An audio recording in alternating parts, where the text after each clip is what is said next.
friends, and welcome back and happy Christmas Eve. And yes, I'm very grateful for my silly hat today because I'm having a really bad hair day, so this was perfect timing. Let's tie in the bad hair and the silly hat day and everyone's a winner. All right, today we are making a very classic British dessert from my childhood. And the saddest thing is that I can't actually eat this. This would make me ill because I'm lactose intolerant. And the main utterly delicious ingredient is it's like a caramel that you used to, in the olden days, we used to get a sealed can of condensed milk. I always get it confused. Is it condensed or evaporated? I think it's condensed. I'm going to put it on the screen if I'm completely wrong. But you used to get a full can of condensed milk and you'd put it in a saucepan and you'd cover it with water and then you'd boil it for 3 hours. And there were always these really dangerous, scary stories of people's cans of condensed milk exploding. And it was like every year we'd do this, and every year we'd kind of cower waiting for this thing to explode. It never did. And I don't know one single person whose can actually exploded. So was it just an old wives' tale? I don't know.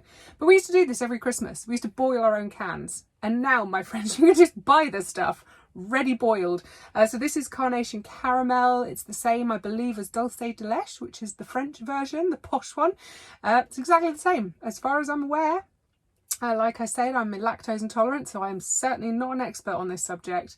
But today we're going to make this delicious can of goodness into that classic Banoffee pie. And we're going to do it in a camper van, because where else would we do it? If you're not in England, or you just have no clue what the freaking freak Banoffee pie is, imagine this dessert. So you get a layer of buttery biscuit base. That makes me think of that Greg Wallace. So you smash together your digestives, or in this case hobnob biscuits, and you melt some butter and you mix the two, and then you press it into a flan dish, or in our case we're going to do these little individual pots. So you've got a nice little layer of buttery biscuit base in there. So then you have a nice thick layer of that sweet caramel goo, which is utterly divine. Then you have sliced bananas, and then you have whipped cream, and that is the 80s in a nutshell as far as I'm concerned. Actually, it was probably the only classy thing that actually came out of the 80s. Let's be honest. Traditionally, the base was made with digestive biscuits. This, in my opinion, just elevates the game no end, so I recommend you move from digestives onto hobnobs. Johnny actually suggested that this should have been chocolate hobnobs. I'm not in that camp. I'm going to go plain, but let me know down in the comments below what biscuit you would use in this. And for the rest of the world, if you don't know what a hobnob is, it's just like a really yummy oaty biscuit, and a digestive biscuit is just a wheat biscuit that you can eat with a cup of tea, or you could like put a piece of cheese on or whatever. I don't know. I've got a feeling that graham crackers might be similar, but don't quote me on it. So first of all, we're going to bash some of these bad boys up, and we're going to melt some butter, mix the two together, and then we're going to press them into these individual pots. And has anyone else got like a ridiculous collection of these in their kitchen these days? Johnny buys the goo desserts that come in these by the truckload. And I actually pulled all of these out of a recycling bag this morning and washed them up for this recipe. So well done, Johnny. I have a little Ziploc bag, and I'm going to pop some of my hobnobs into the bag, and then I'm going to give them a damn good bashing. So I don't have a recipe for this. I am utterly winging it today, and I don't really care because, like I said, I'm not allowed to eat this. I think everybody should just be very, very grateful that I'm even considering making this delicious recipe that I can't indulge in. Oh, did you want to see a hobnob?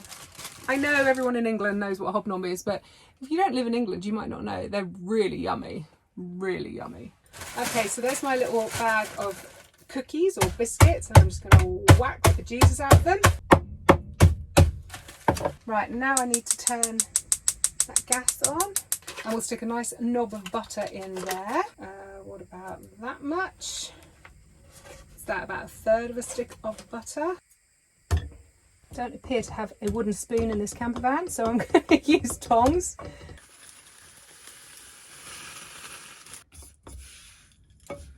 You get this lovely buttery biscuit. Right, now I'm going to pop some in my little glass jars. Okay, I've only got a teaspoon. I'm so prepared for this video. It's almost painful how prepared I am. You knew that was going to happen, didn't you? All over the floor. Oh well, it'll keep the mice happy. I do recommend you use a wooden spoon like a normal person probably would. Right, I just want to put loads of this in, but I better leave enough room for the rest of the stuff, hadn't I? And then all I'm going to do is use the back of a teaspoon and squish that down. And personally, I would recommend on this dessert using salted butter. I use salted butter for 99.9% of everything I do that involves butter. I just really like the flavour. Apparently unsalted butter is actually of a better quality, so if you're baking really finicky desserts then you might want to use unsalted butter, but I don't do finicky anything, as you may have noticed. I am all about keeping it real. Right, now at this point you are going to be very, very organised, and you're going to pop your little pots or your big dish or however you're making your banoffee, you're going to pop them in your cool box or in your fridge, and you're going to let that go really, really, really hard. Now, obviously, me being me, I'm not going to do that, and I'm probably going to live to regret it. We shall see. So the next step is to open up your bashed up can of carnation caramel. Oh yeah, look at that. And there it is. Oh my gosh. I will be eating some of this, and I will live to regret it. Oh, I'm right back in 1983. It is so sickly sweet and so utterly perfect. I think what I want to do is kind of do the same amount of caramel as I have base. Oh yes. So I reckon that's 2 girt heaping teaspoons. And then we're going to squish that down, trying not to lift up all the still warm buttery biscuit. And that is what we're aiming for. Delicious. And now the next bit is to add some sliced bananas to the top. Now these bananas are nice and ripe. A little bit brown on the skin is what you want, because that's when the natural sugars kind of come out, and obviously there's not enough sugar going on in this dessert anyway. But hey, it's Christmas. You need to be hyper on sugar at Christmas, do you not? Isn't that the rules? So they're nice thick slices of banana, and just lay them out on top. This is so cute. Ah, the 80s was so naff, but prawn cocktail and banoffee pie, amazing. Do you like my paper chains, by the way? These are all our wristbands that we've collected from festivals over the years. You know, from back in the day when people actually went to festivals. It's probably about 10 foot long now. It's really fun, and it's really fun looking at it every year when we bring it out at Christmas, because each one of these hoops is a real memory. Now we're going to get technical. Now you're not allowed to laugh at me for this bit. Don't forget, I am lactose intolerant. I cannot tell you the last time that I whipped cream, because I can't eat it and I don't cook recipes with it. So I don't know what I'm doing. I think I can whip it with my milk frother, but I might be sorely mistaken. You guys are drunk. What are you doing? You've been on the sherry already. How's that? I really need to up my filming game, don't I? So what I figure I'll do is I'll pour some double or whipping cream into a glass jar, and then I'll try and froth it with that. If this doesn't work, do not fear, because I have a backup plan, just in case. But like I say, this isn't something I ever do because I can't eat it, and what's the fun in making food that you can't eat? So I guess that much. Is this about to get very messy? Oh, right, that's on level 1. Level 2. I think we need to go, oh, I just turned it off again. Let's go all out for level 3, shall we? You can place your bets if you think this isn't going to work. I wouldn't be at all surprised if it doesn't.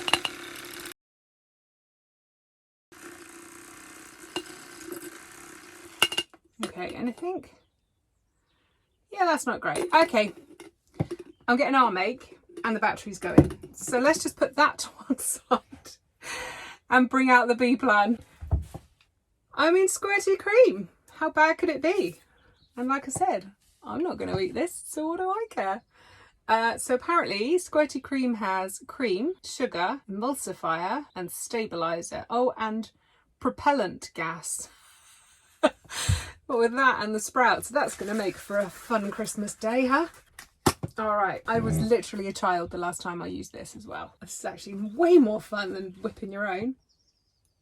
Oh, I got to take a ring off or something? Hang on, let me read the instructions.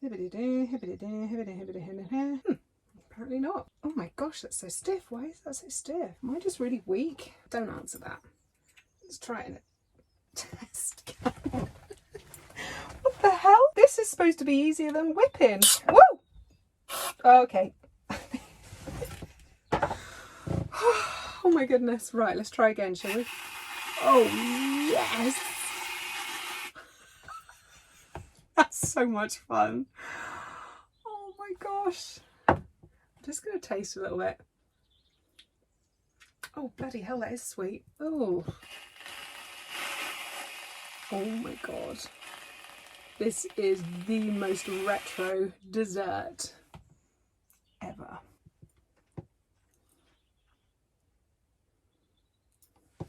My neighbour totally just walked past the van. I have a feeling they must be wondering what the hell I'm up to.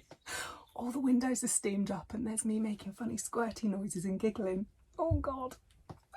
Right, last one. Oh, that's a better action, look. Oh yeah, look at that, I'm like a pro. That's wicked. Right, well there you go. That's how you make a banoffee in a camper van. And I'm not going to be eating this one for you guys, so you're going to have to go and make it yourselves, and then you're going to have to come back to the comments and let me know how it went. And I guess I'll go and eat a banana. Well, there you go. That's me really literally pulling out the bag for the very last video of the year. Sweet people, thank you for hanging out with me today and for all the other videos that you've watched of mine this year. I really, really appreciate you. Thank you. I'm now going to take a couple of weeks off.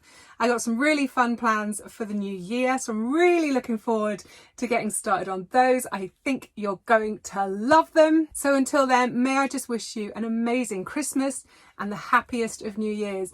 Fingers crossed 2022 is a little bit kinder to us all. As always, friends, please keep smiling and stay safe, and I'll see you in the new year. Mwah.